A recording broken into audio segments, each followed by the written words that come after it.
नमस्कार साथियों, मैं विनीश पारासर। साथियों, पाकिस्तान के फील्ड मार्शल आसिफ मुनीर या मैं कहूँ झंडू मार्शल आसिफ मुनीर इस समय अमेरिका की सरकारी यात्रा पर हैं और ऑपरेशन सिंदूर के बाद से इनकी ये दूसरी यात्रा है और ये अमेरिका की धरती से भारत को थ्रेटन करने का काम कर रहे हैं और अमेरिका इन्हें आज के समय अलाउ भी कर रहा है क्योंकि इन्हें सरकारी दावत दे रहा है। यानी कि इससे ये लगता है कि इस समय अमेरिका का पाकिस्तान का प्यार कुछ ज़्यादा उमड़ रहा है, या मैं यूं कहूं डोनाल्ड ट्रंप और पाकिस्तान का प्यार कुछ ज़्यादा ही हिलोरे ले रहा है। साथियों, अमेरिका का एक स्टेट है फ्लोरिडा और फ्लोरिडा का एक शहर है टाइम्पा। टाइम्पा में ग्रैंड हयात होटल में एक पार्टी ऑर्गेनाइज की गई पाकिस्तानी मूल के एक बिजनेसमैन अदनान असद द्वारा। यहाँ पे पाकिस्तान के बहुत सारे लोग बैठे हुए थे जो बिजनेसमैन थे। इनके सामने आसिफ मुनीर ने एक स्पीच दी। इन्होंने कहा कि सिंधु नदी पर पाकिस्तान भारत को डैम बनाने दीजिए और जब भारत डैम बना लेगा हम 10 मिसाइलें मारेंगे और उस डैम को डिस्ट्रॉय कर देंगे। जैसे कि इन्होंने ऑपरेशन सिंदूर के दौरान मिसाइलें भारत पर नहीं चलाई। इनकी एक मिसाइल भी साथियों भारत की धरती को हिट नहीं कर पाई। फिर भी इनका दम देखिए, ये किस तरीके से दम भर रहे हैं। बड़ी मुश्किल में इनकी ऑपरेशन सिंदूर के दौरान जान बची है, इस बात को दुनिया जानती है। साथ ही इन्होंने एक बात और कही कि भारत एक मर्सिडीज गाड़ी की तरह है और हम एक यानी कि पाकिस्तान एक पुराने ट्रक की तरह है। यदि दोनों में टक्कर हो जाए तो सोच के देखो किसका क्या बिगड़ेगा। इनका मतलब यहाँ ये है कि मर्सिडीज तो खत्म हो जाएगी लेकिन पुराने ट्रक का कुछ नहीं बिगड़ेगा। ये अमेरिका को ये कहना चाहते हैं कि पाकिस्तान भारत के खिलाफ हमेशा आपके साथ है, क्योंकि कहीं ना कहीं अमेरिका भी चाहता है कि भारत ग्रो तो करे लेकिन इतना ग्रो ना करे कि उसे आने वाले समय में भारत के साथ भी पावर शेयरिंग करनी पड़े। साथ ही ऑपरेशन सिंदूर साथियों जिस समय चल रहा था तो एक पोस्ट बड़ी वायरल हुई थी पाकिस्तानी सोशल मीडिया पे। सुरह फिल यानी कि कुरान की एक आयत है जिसमें यह कहा गया है कि अल्लाह के दुश्मन जो हाथी थे, जो अल्लाह के दुश्मन थे, उन पे पक्षियों ने बड़े बड़े पत्थर गिरा के उनको मारा था और उस पोस्ट में मुकेश अंबानी की पिक लगी हुई थी। अब इन्होंने आसिफ मुनीर ने क्या किया है, स्पीच के दौरान आसिफ मुनीर की पिक भी दिखाई। इनका मतलब ये है कि भारत में जो भी बिलियनियर हैं हम आने वाले समय में उन्हें टारगेट करेंगे।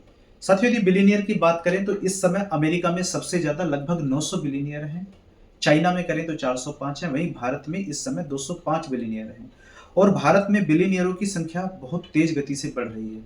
कहीं ना कहीं पाकिस्तान को यह लगता है कि हम यदि भारत के बिलियनियर को टारगेट करें और ये भारत से जाएं तो भारत इकोनॉमिकली वीक होगा, क्योंकि कुछ समय में ये देखा भी गया है कि भारत से मिलीनियर बहुत भागते हैं। बिलियनियर भारत से नहीं भागते, मिलीनियर भागते हैं। साथियों, सबसे बड़ा सवाल यहाँ ये है कि आसिफ मुनीर अमेरिका की धरती पर खड़े होकर भारत के बिजनेसमैन मुकेश अंबानी को जो टारगेट कर रहे हैं, इसका क्या कारण है और अमेरिका ये सब अलाउ क्यों कर रहा है।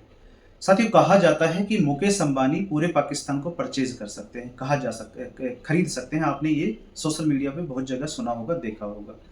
लेकिन मुकेश अंबानी की टोटल नेट वर्थ आज के समय वो 100 बिलियन से 110 बिलियन डॉलर है। यदि पाकिस्तान की हम नॉर्मल जीडीपी की बात करें तो 400 बिलियन डॉलर है और इस पे जो डेट है वो 124 से 130 बिलियन डॉलर है, यानी कि इतना कर्ज है और उसका इंटरेस्ट वगैरह जो मिला के उसको 400 बिलियन डॉलर से यदि हम 200 बिलियन डॉलर में माइनस कर दें, लगभग 50-60 बिलियन डॉलर तो इन पे इंटरेस्ट भी हो जाता है, तो कुल मिला के यानी कि 200 बिलियन डॉलर बचते हैं। इसका मतलब ये है कि मुकेश अंबानी जैसे दो व्यक्ति पूरे पाकिस्तान को परचेज कर सकते हैं, खरीद सकते हैं।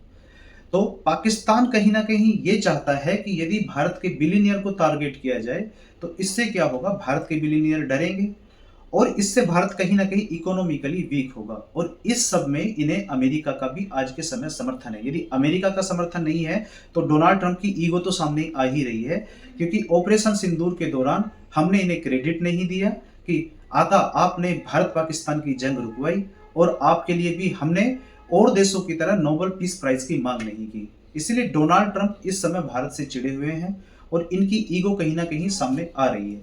अच्छा साथियों, इन्होंने आसिफ मुनीर यानी कि झंडू मुनीर ने यहाँ पे एक बात और कही थी कि यदि पाकिस्तान को कोई खतरा हुआ तो पाकिस्तान आधी दुनिया को ले डूबेगा। भारत सरकार ने भी इसका रिप्लाई दिया कि देख लो दुनिया वालों, पाकिस्तान किस तरीके से मतलब अपने परमाणु शस्त्रों का ये प्रदर्शन कर रहा है और कह रहा है कि हम आधी दुनिया को नष्ट कर देंगे। साथ ही भारत को यहाँ पर साथियों अमेरिका से भी सवाल पूछना ये चाहिए कि आप कहने के लिए भारत के मित्र देश हो और अपनी धरती से भारत के लिए ये सब अलाउ कर रहे हो, जो भारत को आपकी धरती से थ्रेटन किया जा रहा है। तो साथियों फिलहाल इस वीडियो में इतना ही। मिलते हैं अगली वीडियो में। आपके क्या विचार हैं इस न्यूज़ पर, यानी कि जो खबर है इस पे आपके क्या विचार हैं? भारत को और क्या क्या सावधानी बरतनी चाहिए आने वाले समय में पाकिस्तान और अमेरिका को लेकर? अपने विचार कमेंट बॉक्स में जरूर साझा करें। मिलते हैं अगली वीडियो में। बहुत बहुत धन्यवाद।